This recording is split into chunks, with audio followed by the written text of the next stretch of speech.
नमस्कार, एक बार फिर से आपका स्वागत है संस्था समाचार कार्यक्रम में। आज की ताजा खबरों के साथ मैं हूं नरेश। आज भले ही एक 75 वर्षीय बुजुर्ग संत श्री आसाराम जी बापू के बारे में बहुत सी बातें समाज में फैलाई जा रही हों, परंतु वास्तविकता तो ये है कि पिछले 1.5 साल से अभी तक उनको जमानत तक भी नहीं मिल पा रही है। आखिर क्या कारण है कि न्यायिक प्रक्रिया में इतनी ढील हो रही है, जबकि कोई भी ऐसा ठोस सबूत उनके खिलाफ अभी तक नहीं मिला है। 75 साल के ये बुजुर्ग संत समाज की सेवा में और देश की सेवा में अपना बहुत सा जीवन बिताते आए हैं। इन्होंने अब लगभग अपने जीवन के 45 से 50 साल समाज के लिए दिए हैं, परंतु आज भी उनको जमानत देने में कहीं सरकारें कहें कि कानून व्यवस्था कहें, अपने आप को नाकाम महसूस क्यों कर रही हैं। आखिर क्या कारण है कि संत आसाराम जी बापू को जमानत नहीं मिल पा रही? इसके पीछे कहीं ना कहीं एक बहुत बड़ा राज है। आखिर क्यों संत आसाराम जी बापू के खिलाफ ही ऐसे षड्यंत्र हो रहे हैं, जबकि उनकी संस्था को माननीय राष्ट्रपति, माननीय प्रधानमंत्री, मुख्यमंत्री, शिक्षा मंत्री और बहुत से मंत्रियों द्वारा भी समाज सेवा और देश सेवा के कार्यों के लिए सराहना पत्र भेजे जा चुके हैं। संत आसाराम जी बापू की संस्था में 2 बार सीबीआई जांच हो चुकी है और सीबीआई ने भी संत आसाराम जी बापू के आश्रमों को क्लीन चिट दी है। सुप्रीम कोर्ट द्वारा भी संत आसाराम जी बापू को सन 2008 के मामले में क्लीन चिट मिल चुकी है। उसके बावजूद आज भी संत आसाराम जी बापू के आश्रमों के ऊपर और संत आसाराम जी बापू के ऊपर न जाने कितने ही झूठे आरोप लगाकर मीडिया चैनलों में भरचक चलाया जा रहा है। आइए जानते हैं सुदर्शन न्यूज पे हुए एक कार्यक्रम के दौरान संत आसाराम जी बापू को जमानत क्यों नहीं मिल पा रही, जबकि बड़े बड़े राजनेता और क्रिमिनल्स को जमानत मिल जाती है, तो भारत के एक प्रतिष्ठित संत जिन पर अभी तक कोई भी आरोप सिद्ध नहीं हुआ, उसके बावजूद उनको जमानत क्यों नहीं मिल रही है। उस कार्यक्रम के द्वारा जनता का रिव्यू भी जानने को मिलेगा और ये जानने को मिलेगा कि क्या कारण है कि भारत के एक संत को जमानत नहीं मिल रही।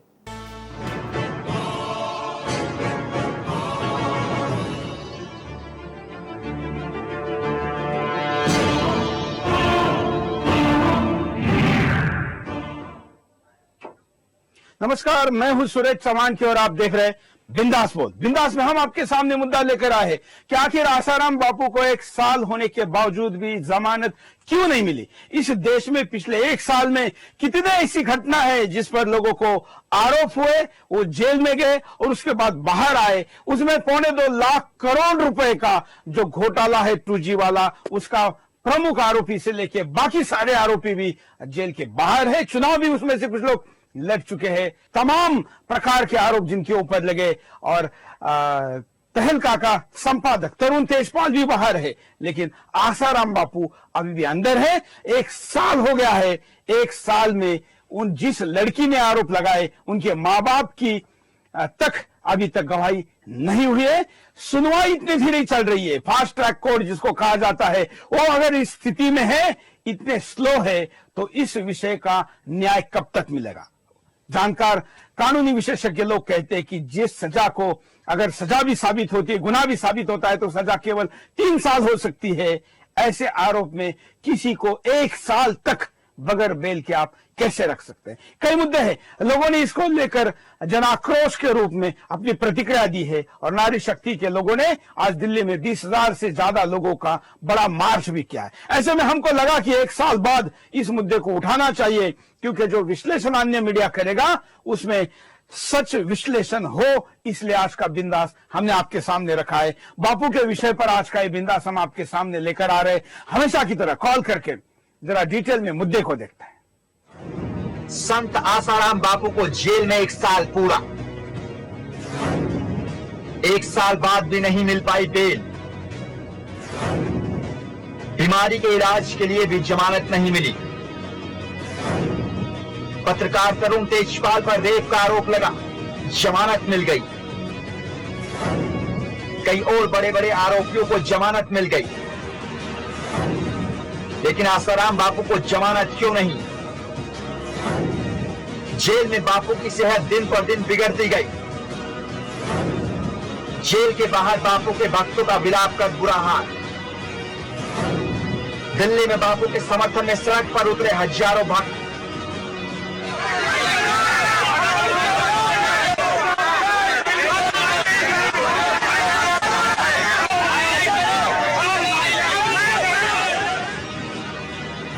का ये सैलाब राजधानी दिल्ली की सड़कों पर आज दिखा। भारी बारिश के बीच बापू को जमानत न मिलने के विरोध में उनके समर्थकों ने राजघाट से लेकर जंतर मंतर तक विरोध मार्च निकाला। बारिश के कारण शुरू में भक्तों की भीड़ कुछ कम दिखी, लेकिन दोपहर तक हजारों समर्थक उमड़ पड़े। गिरफ्तारी के 1 साल बाद भी बापू को जमानत न मिलने से उनके भक्त खासे नाराज और उदास दिखे। सिर्फ झूठे आरोप लगाए गए, सब कुछ सिद्ध हो चुका है कि सब कुछ गलत है, फिर भी बापूजी को छोड़ा नहीं जा रहा है। उनको क्यों नहीं छोड़ा जा रहा है? अगर उनको नहीं छोड़ा जाएगा तो हम इससे ज्यादा उग्र आंदोलन करेंगे। बापू के आरोपों का फैसला तो कोर्ट करेगा, लेकिन इस मामले में सारी कानूनी पूछताछ और जांच की प्रक्रिया पूरी हो चुकी है।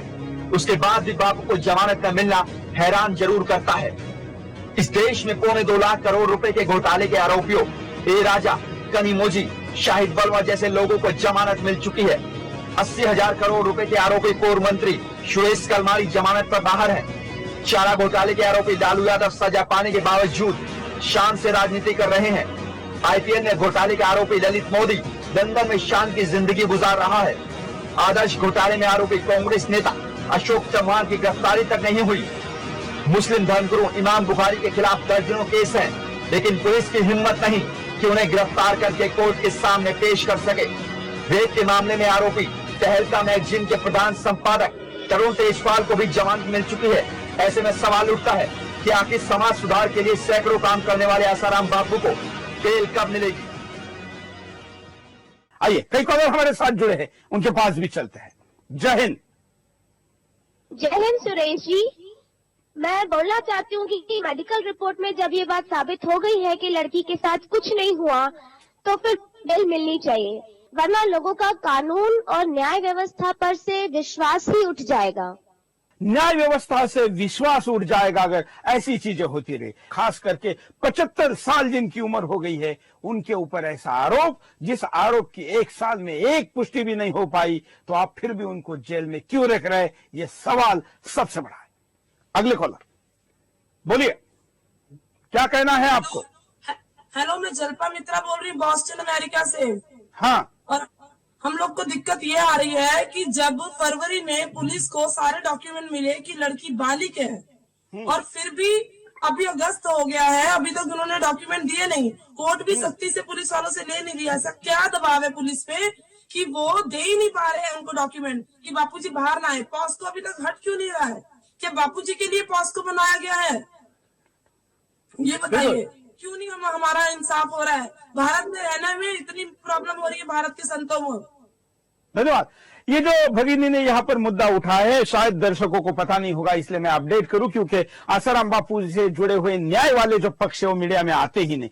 जिस लड़की ने आरोप लगाया, ये कहा गया कि वो नाबालिग है, उसकी उम्र पूरी 18 साल नहीं हो चुकी है, लेकिन जब ऐसे डॉक्यूमेंट फरवरी में ही सामने आ गए, जिसमें इंश्योरेंस के पेपर हो, जिसमें पहले में स्कूल का दाखिला हो, या उसने अब तक जिस कक्षा में वो पहुंची है, यहां तक आने के लिए जितना एज चाहिए, उसको देखते हुए वो बालिग है, ऐसा आसाराम बापू जी के वकीलों का कहना, या वो डॉक्यूमेंट कहते हैं। उन डॉक्यूमेंट पर राज्य सरकार का पक्ष रखने के लिए जो समय दिया गया, तो फरवरी से लेकर अगस्त तक अभी तक किसी भी सरकार ने, जहां एफआईआर हुआ वहां या जहां पर कार्रवाई चल रही है उस राजस्थान में भी इस विषय पर कोई खुलासा नहीं हुआ है।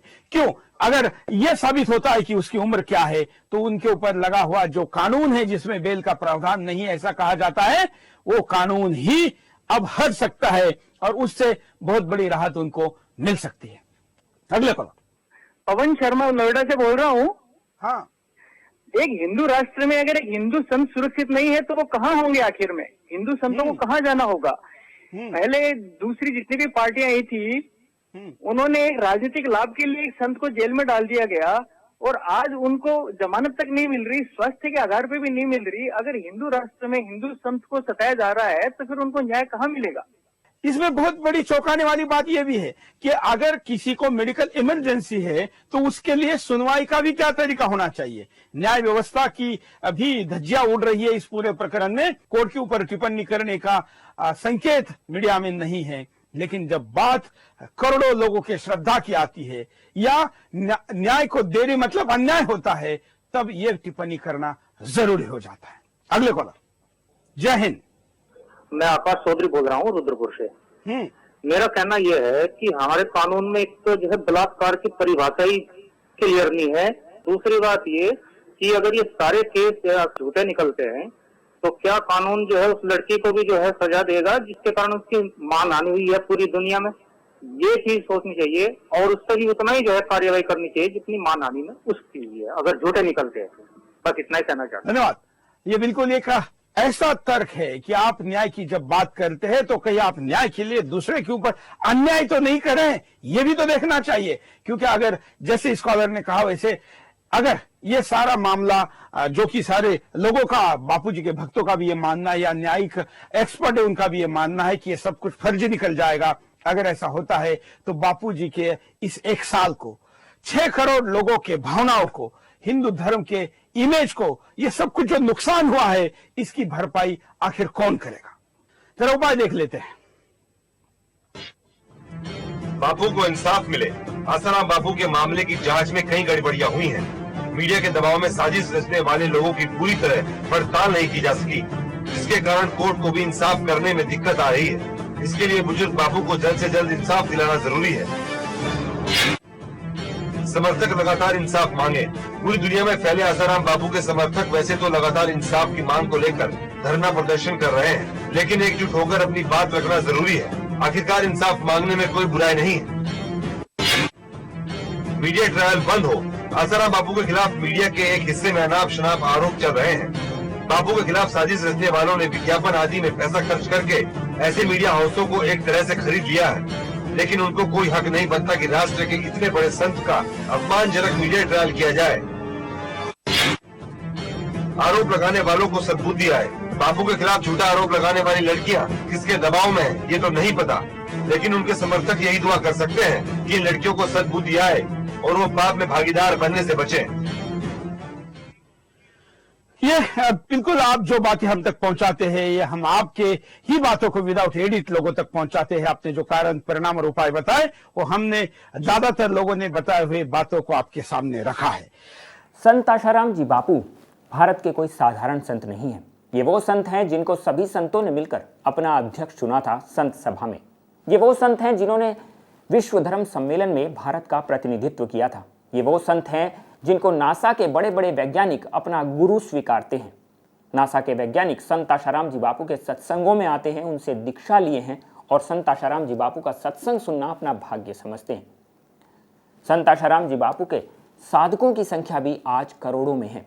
शायद भारत के सबसे ज्यादा वर्ग अगर किसी संत को मानता है तो वो संत आशाराम जी बापू ही होंगे।